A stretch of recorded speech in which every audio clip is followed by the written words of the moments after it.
very good evening and welcome to News Watch. With me, Tonny Omondi, as I bring you the latest news in the country. Thank you so much for joining us. Our sign language interpreter tonight is Boniface Muridi. Let's begin with our top story now. The Ministry of Education has announced a new calendar that will guide the reopening of schools in the country, even as coronavirus pandemic is yet to be contained. In the statement, Education CS Professor George Magoha has said grade 4, class 8 and Form 4 students in the country will resume learning activities next week on Monday, even as universities and technical institutions reopen this week. The ministry has said that class 8 and Form 4 candidates will begin exams in March 2021. Our reporter Alice Diana has more. After staying at home for 6 months following the indefinite closure of schools due to the coronavirus pandemic, Grade 4 pupils, Standard 8 and Form 4 candidates will resume their classes from 12th October, which is Monday next week, ending months of uncertainty on the resumption of studies amid the COVID-19 pandemic. Days after stakeholders meeting in regards to the reopening of schools, Education Cabinet Secretary Professor George Magoha on Tuesday issued a statement directing learners in the aforementioned categories of classes to report back to school to start their second term.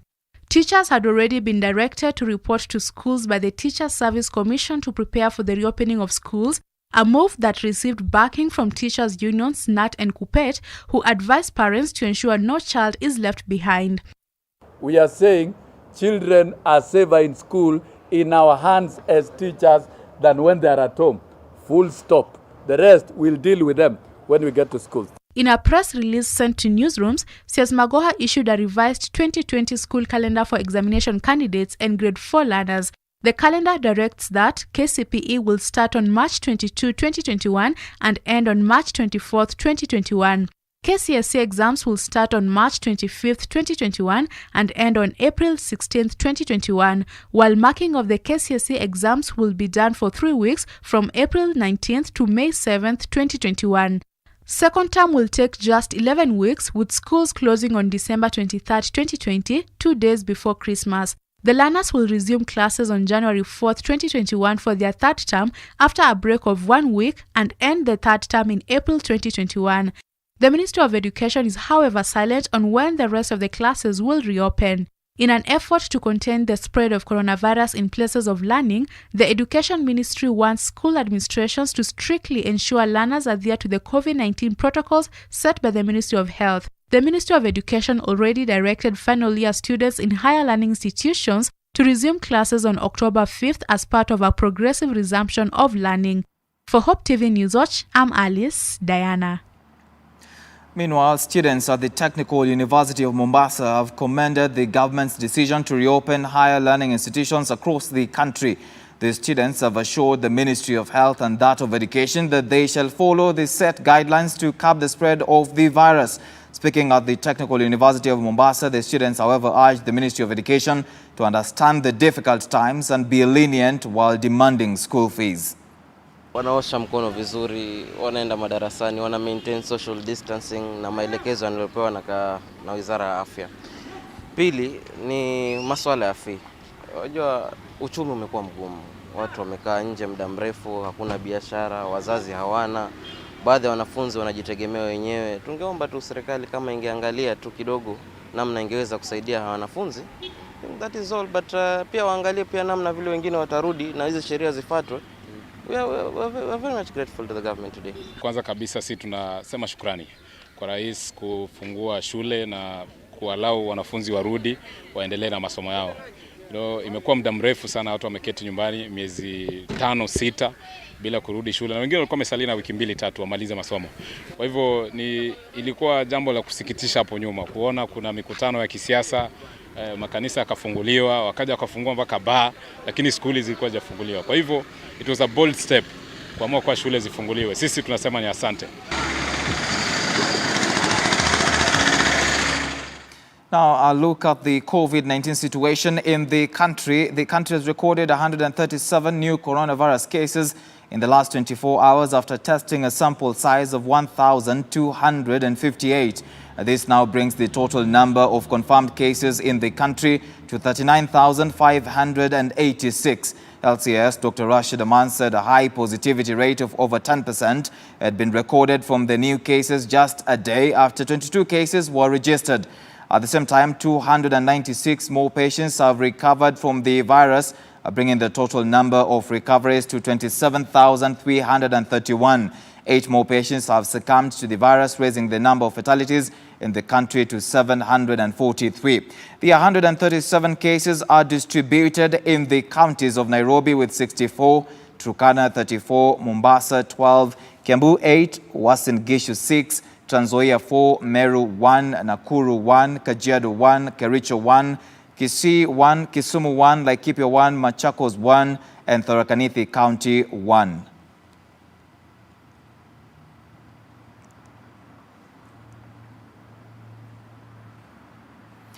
Moving on, Deputy President William Ruto has called on the National Police Service (NPS) to move quickly and apprehend perpetrators of Sunday's violence that was witnessed in Murang'a County. The DP says perpetrators are well known and action should be taken against them regardless of their political inclination. Grace Ongoi has more. 2 days after violence erupted in Kenol in Murang'a County before his arrival for a fundraiser, Deputy President William Ruto now wants persons behind the mayhem, which left 2 dead and several others seriously injured, arrested. Ruto has termed the violence as a planned attack by his political enemies to disrupt his meeting. A similar incident was witnessed in Kisii town a month ago, hours before Ruto's arrival in the county for a planned Boda Boda and Youths group fundraiser. Accompanied by his political allies, met over 2,000 grassroots leaders from Narok County at his current residence, where he maintained that the Murang'a skirmishes were a continuation of similar violence in Kisii. Leo wako na nguvu ya kuingia katika vyumba vya ibada na kurusha tear gas ili kuzuia naibu wa rais kuendelea na shughuli zake za kujenga nchi. Katiba ya nchi inasema hivi: kila Mkenya ana haki popote alipo kuzuru nchi, kufanya biashara na kuwania viti katika sehemu mbalimbali. Mimi nataka kumwambia Bwana Matiang'i, Bwana PS Kibisho, nasikia mnasema hatuwezi kukanyaga Murang'a. Tunataka kukuambia hivi, sio Murang'a tu bali nchi nzima. We shall be there by land, sea or air. We have been fighting the wrong people.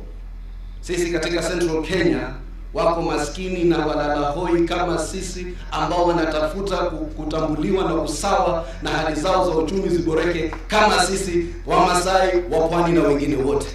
Na sisi tumesikia vilio vyao na sisi tutashirikiana na wao kuleta a democratic revolution so that the hustler nation can be able to bring equity and justice to all Kenyans. Recent days have been marked with the utterances in the political divide that have been insightful and have been seen to be inclined at dividing Kenyans ethnically. Ruto says the sports of violence being witnessed in his meetings are a product of his critics who are uncomfortable with the conversion of the empowerment of the ordinary people. Inspector General wa Police na jeshi ya polisi haireport kwa mtu yeyote. It is an independent police force. The reason why the framers of the Constitution made the police force, the police service independent and the IG independent of any office is so that they can serve the entirety of the people of Kenya, protect their lives, protect their property, irrespective of their political persuasion, irrespective of their social standing, irrespective of their religion, irrespective of the communities they come from, so that they can serve the whole country. Grace Ongoi, Hope TV News Watch. Meanwhile, Kandara Member of Parliament Alice Wahome and her Kiambu counterpart, Kiharu counterpart Ndindi Nyoro, have maintained that they will not surrender to the police after the Inspector General of Police, Hilary Muchambai, summoned them in relation to the political violence that was witnessed in Kenol area, Murang'a County, on Sunday. The two leaders who hosted Deputy President William Ruto before the violence erupted are accused of facilitating the mayhem which saw 2 people killed and several others injured. Wahome and Nyoro, who are DP Ruto's staunch allies, have told off Mutyambai, saying the people who caused the violence are well known. The 2 are expected at the DCI offices in Nyeri for questioning. Hii nchi ya Kenya hairudi kwenye tumetoka. Matiba hakupigania uhuru wa hii nchi ati mkuwe mnatuweka baridi. I want to tell you mtafute binu ingine. Mlianza kutuambia oh you will not be meeting, we still meet. Mkaenda, mkaleta registration kule bunge. Ati tuweke harambee za kanisa ziwekwe kiwango. Ndio tusikue tunaenda harambee, tukaendelea kwenda harambee. Mkasema kanisa isimame juu ya corona. Na Wakenya wanajua sio juu ya corona. Vile kanisa zimefunguliwa tukiwa ndani, sasa mnaleta tear gas. I want to warn you. Let us fight among ourselves as human beings. But let us not take our political nonsense to churches. We must stop taking political gimmicks in barrios. Kama mnataka maneno yote ya sarakazi ya siasa, tupatane huku kwa mahoteli na tusitumie watoto wa wengine. Even after this incident, no single officer of the government, I want to go public, no single officer of the government in this particular county has called me. Even our county commissioner. How then have they filed a report to the regional office that I could have anything to do with it? The only way I know I have been involved is that I was the host, and they should be apologizing to the people of Keno and myself. And the church of AIPCA are very upset. Members of the Migori County Assembly have reaffirmed their support for David Chacha, the Bukira East Ward representative, after they unanimously elected him as the substantive Deputy Speaker with 41 votes out of a possible 57 votes. The motion of electing the Deputy Speaker was moved by Masaba Ward William Abed Maroa, after which the Speaker, Boaz Okoth, put a question with members resolving to go ahead with the election. The election of the Deputy Speaker, which went on peacefully, was presided over by the Assembly Deputy Clerk Emmanuel Abala after the Assembly faced several cases of violence in relation to tabling of Governor Okoth Obado's impeachment motion. The ODM party, which has the majority of seats in the County Assembly, wants Obado ousted over corruption charges.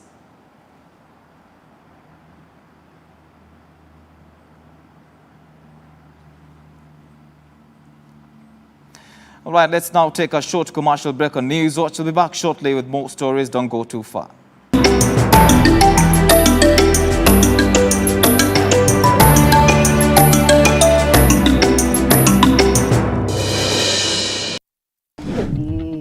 Nani alisema mimi si mtoto wa Mungu? Mimi nakwambia matajiri wanakuanga wametarau watu sana. Mtos, habari ya asubuhi? Nzuri sana. Unachua unaongea na milionea saa hii. Mimi nimekuja tu kukuambia sifanye tena hii kazi yenyu ya nyumba. Mnaonanga ni kama mnanisaidia sana kunitreat kama slave. Awinja, fanya. Awinja, chukua awi. Okay. Mimi saa hii ni milionea bwana. Kopi chai kwanza. Chai ya nini? Chai. Nani anakuserve chai? Nani anakufanyia kazi? In fact hata naweza kukuandika kazi sasa hivi ukitaka. Equity wamenipikia. Wakaniambia you are the winner of 10 million Kenya shillings. Kitu tunataka tu kwako, tutumie PIN number yako, IT number yako na account number yako. Tunakufanyia nini? Tunakuwekea 10 million kwa account. So washaweka. Hawachaweka, sinataka kuwatumia hizo details. Unaongea hivi vyote ni kama wameweka. Wanaenda kuweka, kwani nachukua mtakani, nataka tu nikitoka hapa nje hata nishaota taxi. Wacha nione namba wamekupigia nayo. Ndio hiyo. Hii namba wamekupigia nayo. Ndio hiyo. Confirm, is this 0763 000 Si hiyo, lakini si wamenipikia kutoka headquarter ya Equity. Good. Kenya unafanya you are dealing with wakora. Hao ni wakora una deal nao. Go back. Nilete chai. Unachuache ni wakora. The only number Equity unaweza kupigia nayo ni 0763 000 Sawa? Asante sana. Rudisha hizo vitu tafadhali. Uende sasa uwekee milioni ya ukweli chai. Haina neno mtu. Chai yako ungependa hata white au black. Ungetaka nikutengeze kuku ya mayai ya kienyeji. Tengeneza sasa ya milionea sasa. Tengeneza chai ya milionea sasa. Milionea ya ukweli. Haina shida mtu. Asante sana. Asante. Okay, asante. Wewe, nitakuwa mkeni wa nani? Akisi niepuka nimechiwekea haki. And remember, Equity will only call you from one number, 0763 000. Mtos? Yes? Kachai kako tayari. Asante. Asante. Now you can always be sure it's Equity calling. When we call you, we will use only one number, 0763 000 000. Always be sure it is Equity calling. Are you looking to settle your family in an affordable, clean and serene environment? Look no further than Garden of Joy in Machakos by Optiven. The project strategically sits between the Mua and Koma Hills, providing you with beautiful landscapes, fresh air and a much-needed break from the hustle and bustle of the city. The Garden of Joy also comes with a jogging track, a meditation park and a children's play area, making it the perfect location to set up your countryside home. Get your value-added plot at only 1.295 million shillings. We also have flexible payment options of up to 12 months. Call us today on 0702 8310 83 or visit www.optivan.co.ke.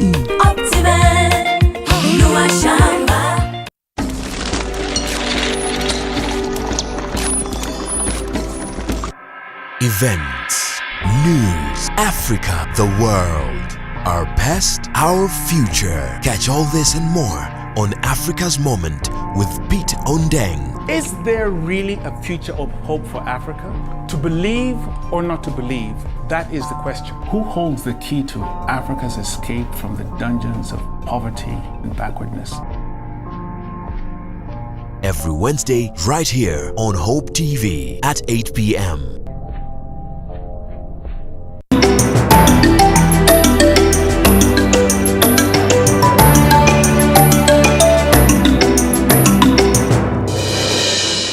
Welcome back to Newswatch. The Kikuyu Council of Elders have reiterated their support towards President Uhuru Kenyatta's legacy and the BBI and strongly cautioned politicians against holding early campaigns. This follows the recent incident in Murang'a County where violence erupted over the weekend, leading to the death of 2 people where Deputy President William Ruto was touring the region. The Kikuyu elders who addressed journalists in Nairobi also warned that Mount Kenya region has no leadership vacuum as President Uhuru Kenyatta is still the region's kingpin until his term ends. Dickens Levander has more. Good afternoon, fellow Kenyans. As President Uhuru Kenyatta's second term as the country's commander-in-chief nears to an end, battle lines have been drawn in quest for his successor in Mount Kenya region. Political leaders in the region are split on who should lead the region politically once President Kenyatta retires, with sections of leaders fronting former Gatanga Member of Parliament Peter Kenneth, as others say that Health Cabinet Secretary Mutahi Kagwe, who is also the former Nyeri Senator, will be the best in leading the region's politics. However, elders from the Mount Kenya region, under the Kikuyu Council of Elders banner, have fired a warning shot to persons eyeing the region's political kingpin post, saying Central Kenya has no power vacuum. The president is the kingpin of Mount Kenya, and when the Meshuki moment comes, the community will pronounce itself accordingly. That time has not come. The elders have declared their support for President Kenyatta, saying until he retires, he is still the bona fide spokesperson of the Mount Kenya region. Sunday's violence at Kenol area of Murang'a County has as well been condemned by the elders who addressed the press at a Nairobi hotel, with emphasis being put on politicians to stop 2022 election campaigns for the sake of the country's unity and integration. We are appalled by the violence as propagated in Keno, Murang'a, in central Kenya, by politicians who have defied the president and decided to engage in early campaigns. The time of elections will come, and you all know where that mandate lies. It lies with the Kenyan people. They will choose their leader when the time comes. What we are pleading for now is stop these early campaigns. The campaign time will come. The president has always made himself very, very clear on that. The elders have further urged Kenyans to patiently wait for the BBI report, which according to ODM party leader Raila Odinga will be received by President Kenyatta anytime this week, ahead of its official unveiling. And the time for BBI is in the hands of the two principals. You have heard from one of the principals that any time now the report will be released and that will run its own course. The Kikuyu Council of Elders say that the report will address the plight of all Kenyans following consultative meetings incorporating stakeholders by the BBI Select Committee in an effort to capture recommendations on how best the report should suggest solutions to various issues surrounding Kenya. Odinga has maintained that a referendum should be held before 2022 elections as the BBI stipulates, a proposal that has been strongly opposed by his critics and persons opposed to the BBI. Deacon Sylvander, Hope TV Newswatch. Still on Muranga's chaos, a section of residents in Muranga County have held peaceful demonstrations demanding for peace days after violence was witnessed at Kennel. While carrying a coffin, the demonstrators marched to the Deputy County Commissioner Mawira Mungania's office in Muranga South Sub-County, where they delivered a petition and warned politicians against using youth to divide Kenyans through violence.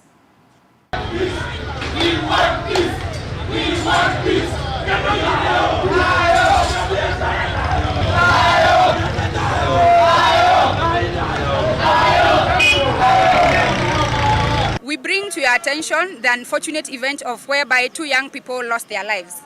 We hereby demand our apology from all those involved in the planning and execution of the violence. We also demand to know the progress of the investigation so far and what assistance has been offered to the families. We also put out points across that we live in a democracy, especially in Muranga, where freedom and sovereignty is guaranteed. We demand to see that to executed in 14 days. Vijana lazima tuangalie maisha yetu. Na wanasiasa wale ambao wanatumia vijana, ati wanapatia pesa ili wakuje kwa sherehe kama hiyo, ili wakuje watoe vurugu, sisi tunawakemea sana sana. Sababu hiyo kitendo ni ya unyama. Pokea arifa yenu ama taarifa yenu ya masuala mbalimbali kuhusu amani na utawala bora katika wilaya hii. Kupitia kwa viongozi wenu, nimeona kuna nominated MCAs hapa au tunafanya kazi nao, na pia vijana kwa jumla mmejitokeza kutoka kila mahali pa county, na sisi kwa niaba ya maafisa wa usalama katika wilaya hii nataka kusema kwamba tumepokea yale masuala ambayo mmeweza kutuelezea na tutayafanyia kazi, tutayashughulikia kwa sababu sisi tumeajiriwa kuhakikisha mambo yetu yale wananchi wanauliza tunatimiza. Mambo yote ambayo yametokea na nimesikia mmeongea na mmesisitiza kwamba mnataka uchunguzi ufanyike. Sitaji kusema mengi sababu uchunguzi unaendelea na mambo ambayo yako katika hali ya uchunguzi. Sisi hatuwezi kuongea sana kwa sababu ni kuhujumu safari nzima ya kuchunguza. Kwa hivyo nataka kusema inaendelea na pindi mambo yote yatakayofanyika, hatua zifazo za kisheria zitaweza kuchukuliwa. The 3 Westgate Mall attack suspects who are to be sentenced today, Tuesday, will now know their fate tomorrow, Wednesday, after the court deferred the ruling. Abdallah Omar, Ahmed Abdi and Hussein Mustafa were set for sentencing after the court established that they had a case to answer over the attack that left 67 people dead and over 100 nursing serious injuries. Chief Magistrate Francis Ndai cited time constraints as the reason why the judgment was not delivered today as earlier planned. The suspects are facing 12 counts ranging from commission of a terrorist act, conspiracy to commit a terrorist act, to giving support to a terrorist group. There was heavy security presence outside the Milimani law courts with the anticipated sentencing of the 3 suspects. Meanwhile, a security operation is underway in Mandera County following a bus attack by suspected Al-Shabaab militants.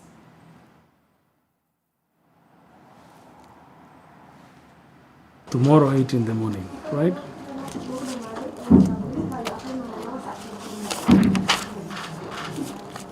I've had a discussion with the councils. They'll be going for other duties, so we'll be here. Prison, please be here by 8 in the morning. Thank you so much. The court is adjourned. And President Uhuru Kenyatta has urged Kenyans working in different sectors of the economy to emulate the efficiency exhibited by the Kenya Defence Forces KDF, saying that will ensure effective and timely delivery of services. The president at the same time has commended KDF for its professionalism that has seen it serve the country with great distinction. The president spoke at the Nairobi Metropolitan Services Garage in Industrial Area, where he flagged off 83 vehicles that were rehabilitated by the state agency.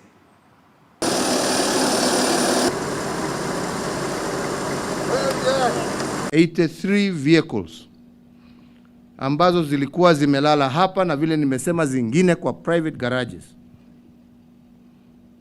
Colonel na maofisa wake na askari wake wameweza kuzitengeneza na kuzirudisha kwa barabara zilizofanyie wananchi wa Nairobi kazi kwa shilingi milioni 22, 22 million shillings. Bei ya gari moja. Bei ya gari moja. Hongera KDF, hongera. Hongera KDF, hongera. Hongera, hongera kwa kusimama imara kwa niaba ya wananchi wa Kenya.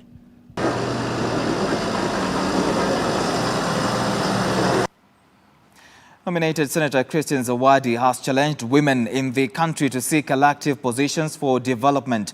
While launching her bid for the Kilifi Woman Representative's position at the Watamu Social Hall on Monday, Zawadi told women not to expect to be handed political positions on a silver platter. She said the best cure for the current impasse in Parliament over the two-thirds gender rule was for women to seek elective positions in both the National Assembly, the Senate, and even the county assemblies.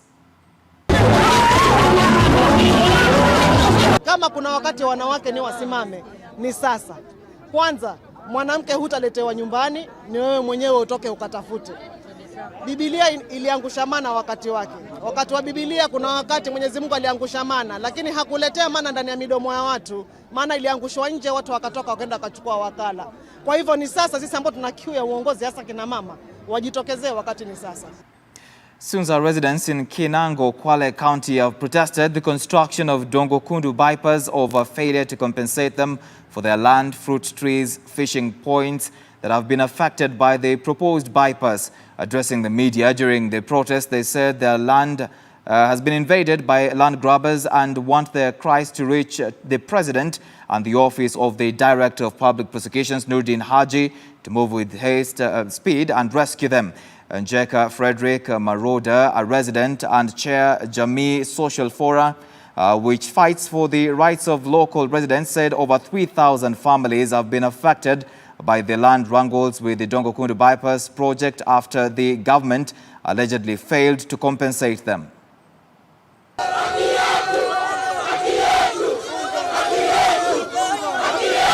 Mwananchi alitarajia kipindi awards zinapotoka alipwe pesa zake, wafanye kazi yao bila wasiwasi. Leo hii tunashangaa ni kwamba barabara inaendelea, miti inakatwa, mashamba matinga, matrekta, mabuloza inavuruga, mtu hajalipwa. Ukiulizia hakuna chochote cha maana unachoambiwa. Kwa hivyo tumekosa matumaini na tumekosa imani na utenda kazi wa idara zinazosimamia mradi huu wa Dongo Kundu. Tumesema hatutaki dhuluma Tsunza, na hili limfikie kama alivyotangulia wenzangu Mheshimiwa Rais Uhuru Kenyatta, pamoja na asasi nyingine za kupambana na ufisadi kama anti-corruption. Tuna Nurdin Haji ambaye kwamba ni DPP.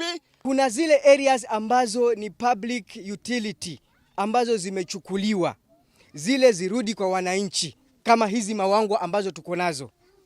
Pili, kuna zile allotted lands ama plots za watu ambao tumeona mabwenyenye kupitia brokers wameenda katika lands office, wamechukua hizo title deeds, wamepeleka kwa mabwenyenye, watu wamedhulumika. Hizo zote ziwe revoked, zirudi kwa wananchi, ili mwananchi wa Tsunza aweze kupata ile haki yake. Compensation ambayo tunastahili tulipwe kabla mashamba zetu hazijaenda, nyumba zetu hazijavunjwa. Lakini kufikia saa hii nyumba zinataka kung'olewa, mashamba inataka kwenda ili tuende bila kitu. Hatuelewi, pesa inasemekana imetoka, lakini hapa Tsunza hatujapata pesa hiyo ya compensation. Na sisi Mheshimiwa Rais, tunakuomba utusaidie katika mpango huu wa Dongo Kundu bypass. Kwa maana sisi tumekubali hii project kwa roho safi kwamba ni maendeleo na tukaikubali tukaipitisha. Let's take another short break on News Watch. We'll be back with business news.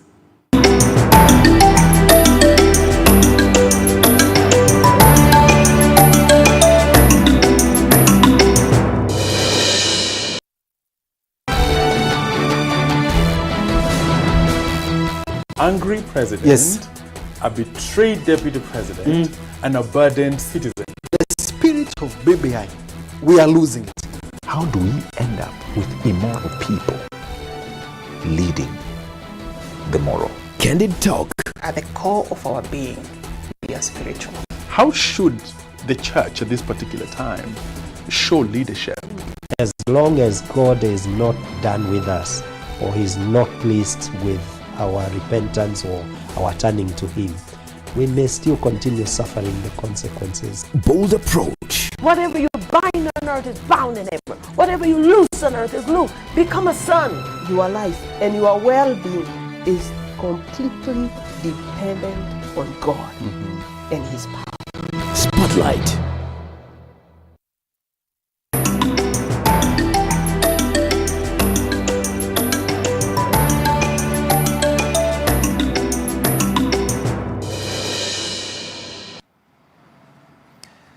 Welcome back to the broadcast. The real estate sector has continued to record a decline in transactions and a decline in annual uptake of residential units in the third quarter of 2020. The Citon Q3 2020 markets review shows that the uptake of residential units dropped from 18.6% in the first half of 2020 to 17.9%, while the commercial office sector registered a decline in occupancy rates from 80.3% to 79.9%, attributed to the ongoing pandemic. Our reporter Joe Jesse has more.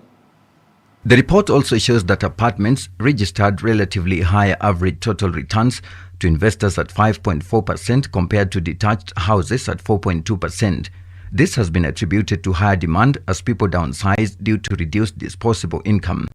The commercial office sector recorded a decline in average occupancy rates and rental yields attributed to ongoing COVID-19 pandemic, which has resulted in reduced demand for office spaces as businesses restructure their operations, leading to the scaling down by some firms. The upper mid-end markets registered the lowest returns to investors at 4.7%, with the apartments market registering an average of 5.5%. This has also been attributed to the decline in foreign expatriates, who are the main clientele. The Citon report also shows that Runda and Ruiru were also exciting propositions for investors after posting average rental yields of 4.8% and 7.4% and 4.8% and 5.0% in total returns respectively. Ridgeways, South Bay and South Sea were the highest yielding real estate areas in Nairobi in the third quarter of 2020, posting average return yields of 5.4%, 5.2% and 5.2% respectively. Reporting for Hope TV News Watch, I'm Joe Jesse. Now, plans are underway to set up the Center for Construction Industry Development, CCID, at the Konza Technopolis. During a visit to the Technopolis, the Principal Secretary for State Department of Public Works, retired Major General Dr. Gordon Kihalangwa, said the construction of the center by the National Construction Authority NCA will begin in a year's time. Dr. Kihalangwa, who led a delegation from the NCA to the Technopolis for a pre-development site visit, said they had always wanted to create a center of excellence for the country's vibrant construction industry. Already 3 parcels of land have been earmarked for the development of the CCID. We have always wanted to create what we call a center of excellency for construction industry. You can, as you are aware, the construction industry in this country is very vibrant. Construction of roads, construction of buildings, construction of bridges. All these things involve construction, involves a number of people. One, it is an industry that employs quite a number of our citizens. It also involves the foreigners who also come to work here. So it is good for us to make sure that we have a very good center of excellence whereby some of the little challenges that we experience are addressed or alleviated. We are currently working with the State Department of Urban Development and the Director of Physical Planning to see that we work collaboratively with the 3 county governments neighboring us, that's the county of Kajiado, Machakos and Makueni, to see that we have a team, a joint team that will be approving development within the 10-kilometer buffer zone. It's very important for us to see that we add value to this 10-kilometer buffer zone by putting one team that will work to ensure that the approvals is aligned to the master plan of Konza Technopolis and the planning of the 3 county governments. Well, that's where we end it for tonight on Newswatch. Thank you so much for watching this live broadcast. I'm Tonny Omondi, and our sign language interpreter has been Boniface Murithi. Have a good night and God bless.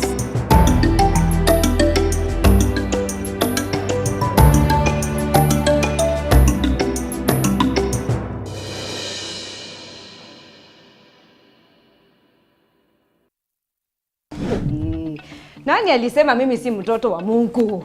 Mimi nakwambia matajiri wanakuanga wametarau watu sana. Mtos, habari asubuhi? Nzuri sana. Unachoa unaongea na milionia saa hii. Mimi nimekuja tu kukuambia sifanye tena hii kazi yenyu ya nyumba. Mnaonanga ni kama mnanisaidia sana kunitreat kama slave. Awinja, fanya. Awinja, chukua awi. Okay. Mimi saa hii ni milionia bwana. Kopi chai kwanza. Chai ya nini? Chai. Nani anakuserve chai? Nani anakufanyia kazi? In fact hata naweza kukuandika kazi sasa hivi ukitaka. Equity wamenipikia. Wakaniambia you are the winner of 10 million Kenya shillings. Kitu tunataka tu kwako, tutumie PIN number yako, IT number yako na account number yako. Tunakufanyia nini? Tunakuwekea 10 million kwa account. So washaweka. Hawachaweka, sinataka kuwatumia hizo details. Unaongea hivi vyote ni kama wameweka. Wanaenda kuweka, kwani nachukua mtakani, nataka tu nikitoka hapa nje hata nishaota taxi. Wacha nione namba wamekupigia nayo. Ndio hiyo. Hii namba wamekupigia nayo. Ndio hiyo. Confirm, is this 0763 000 Si hiyo, lakini si wamenipikia kutoka headquarter ya Equity. Good. Kenya unafanya you are dealing with wakora. Wao ni wakora una deal nao. Go back. Nilete chai. Unachuache ni wakora. The only number Equity unaweza kupigia nayo ni 0763 000. Sawa? Asante sana. Rudisha hizo vitu tafadhali. Uende sasa uwekee milioni ya ukweli chai. Haina neno mtoto. Chai yako ungeipenda hata white au black. Ungetaka nikutengeze kuku ya mayai ya kienyeji. Tengeneza sasa ya milionea sasa. Tengeneza chai ya milionea sasa, milionea ukweli. Haina shida mtoto. Asante sana. Asante. Okay, asante. Nitakuwa mkeni wa nani? Haki si niepuka nimechiwekea haki. And remember, Equity will only call you from one number, 0763 000. Mtos. Yes. Chai kako tayari. Asante. Now you can always be sure it's Equity calling. When we call you, we will use only one number, 0763 000 000. Always be sure it is Equity calling.